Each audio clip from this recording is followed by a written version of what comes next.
मरौली श्रद्धा murder case अभी भुला ही नहीं पाए थे कि एक और ऐसी दिल दहला देने वाली घटना सामने आ गई।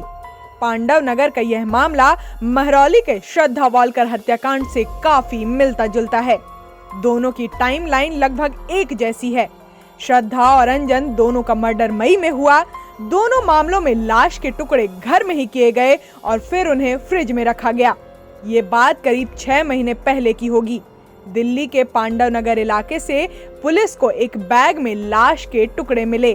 टांगों को 4-4 टुकड़ों में फेंका गया था। पुलिस ने हत्या का केस दर्ज कर जांच करनी शुरू कर दी। इसके कुछ ही दिन बाद 7 जून को एक सिर बरामद हुआ। पुलिस के अनुसार कटा सिर बेहद ठंडा था।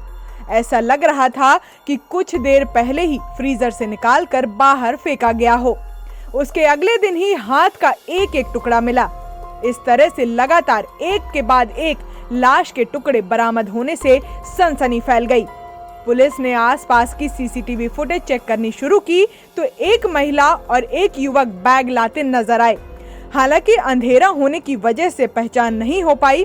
फिर सीसीटीवी फुटेज खंगालते और सुराग कशी में 3-4 महीने ऐसे ही गुजर गए। नवंबर आ गया और महरौली से सनसनीखेज श्रद्धा वॉलकर हत्याकांड का खुलासा हुआ।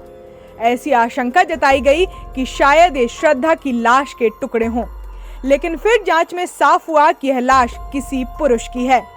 करीब 6 महीने बाद दिल्ली पुलिस की क्राइम ब्रांच ने ईस्ट दिल्ली में मिल रहे इंसानी शरीर के टुकड़ों की गुत्थी को सुलझा लिया है।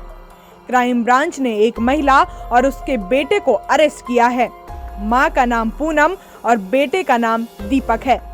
पुलिस का कहना है कि जिसके टुकड़े मिले वह शव अंजन दास का था।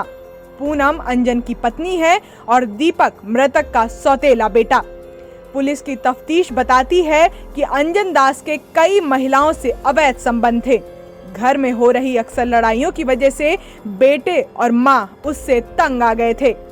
पुलिस के मुताबिक अंजन दास को शराब में नशे की गोलियां मिलाकर पिला दी गई थी और होश खोने के बाद हत्या कर दी गई। माँ बेटे ने मिलकर अंजन की लाश के कई टुकड़े किए। लाश के टुकड़े फ्रिज में रखे गए ताकि सड़े नहीं और बदबू बाहर न आए। माँ और बेटा रोज लाश का एक टुकड़ा बैग में डालते और पास के मैदान में फेंक आते। कई दिन तक यह सिलसिला चलता रहा।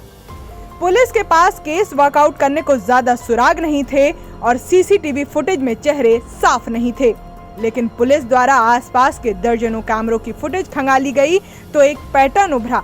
फिर मैदान के आसपास लोगों से पूछताछ की गई और ऐसे धीरे धीरे पुलिस पूनम और दीपक तक पहुंची। पूछताछ में इन्होंने जुर्म कबूल कर लिया।